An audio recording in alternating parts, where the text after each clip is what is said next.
On this day in 1974, Dixie Deans and Joe Harper both scored League Cup final hat-tricks as Celtic beat Hibernian 6-3.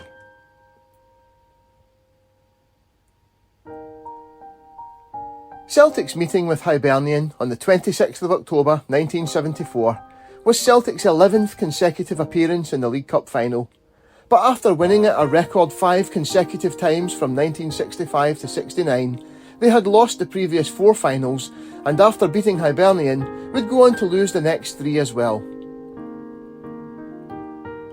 Celtic were going for 10 league titles in a row, and were only a point behind Rangers after 8 league matches, but there was a sense of decline about the club, even at that early stage of the season.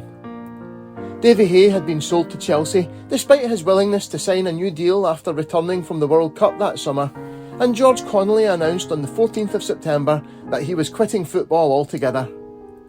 He remained a registered Celtic player until September 1976, but his appearances became increasingly sporadic, and he played his final senior match in September 1975. On the day Connolly walked out, Celtic lost 2-1 at home to Rangers, and they had been knocked out of the European Cup in the first round by Olympiacos. Despite this, a 5-0 win over Hibernian at Celtic Park 7 days before the final sparked a sense of renewed optimism. Ian Archer wrote in his Glasgow Herald match report on the 21st of October 1974, "In a match of fine footwork and thrilling goals, the mists of uncertainty disappeared from Parkhead as again the team that Steen built made fine colours on a cheerless day. How appropriate seemed the terrace anthem, proudly proclaimed, 'We shall not be moved.'" While Celtic went into the final buoyed by that emphatic win, Hibernian's misery had been compounded in midweek by a 4-2 defeat at home to Juventus in the UEFA Cup. Archer wrote in his final preview in the Glasgow Herald that morning, "Hibernian enter a Scottish League Cup final today surrounded by the prophets of gloom and despondency. Wearily, they must move from Edinburgh to Hampden Park without encouragement from forecasters or even friends. They make the journey with their fans depressed and the bookmakers offering the kind of odds last seen when Mr. Joseph Bugner stuck his ample chin in the general direction of Mr. Muhammad Ali. Unanimously, the country takes Celtic to win." Wearing black armbands in memory of long-serving former trainer Alex Dowdles, who had died in midweek, Celtic lined up before a 60,000 crowd. Hunter, McGrain, Brogan, Murray, McNeil, McCluskey, Johnston, Dalglish, Deans, Hood, Wilson, subs, Lennox, MacDonald. The performance that day was vintage Celtic, with each of their 6 goals thrilling and impressive in both construction and execution. The first came after only 6 minutes, Kenny Dalglish taking a first-time pass in his stride and weaving his way to the byline inside the box before cutting it back for Jimmy Johnston, who netted with an easy tap-in.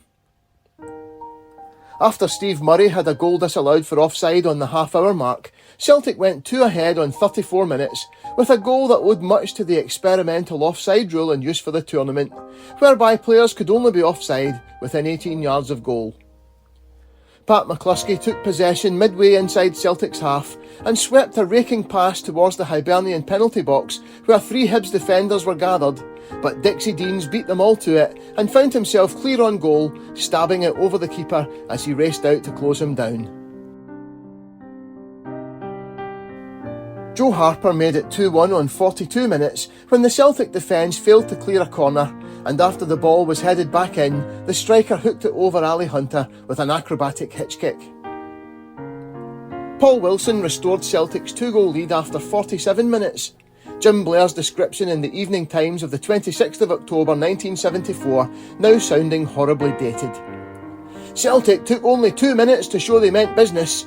Johnston jinked his way into a prime attacking position before laying off the ball to Paul Wilson. The dusky Celtic number 11 shot well away to MacArthur's right for Celtic's 3rd goal." Johnston had his best game for some time. Ian Archer writing in the Glasgow Herald of the 28th of October that he graced us with his entire repertoire, while John Rafferty, writing in the Scotsman that day, consoled Hibernian with the thought that it would not be every week that they would have to face a Jimmy Johnstone to whose inimitable trickery has been added, by maturity, cunning.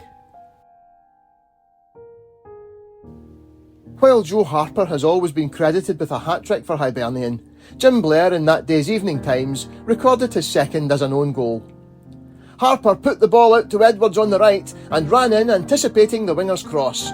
However, when pressed by the Hibs centre, McNeil stuck out his right foot to clear the ball and beat the goalkeeper Hunter.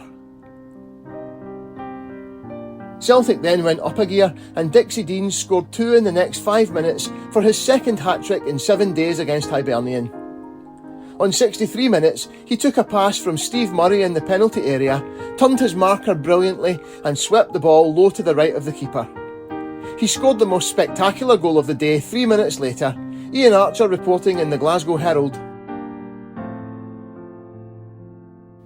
Of all their goals, none was finer nor more hilarious than the fifth, with Hood's corner dropping nicely for Johnstone's volley, which was struck viciously. As it was going wide, Dean stuck out his head and the ball went at the highest velocity into the net. The winger laughed, but, full of himself in the dressing room later, said outrageously, it was going in anyway. He was in high good humour all day. Steve Murray scored Celtic's 6th goal on 74 minutes after Kenny Dalglish played a 1-2 with Paul Wilson before laying the ball off to him on the left of the penalty area. Murray almost nonchalantly passed the ball low into the far bottom corner.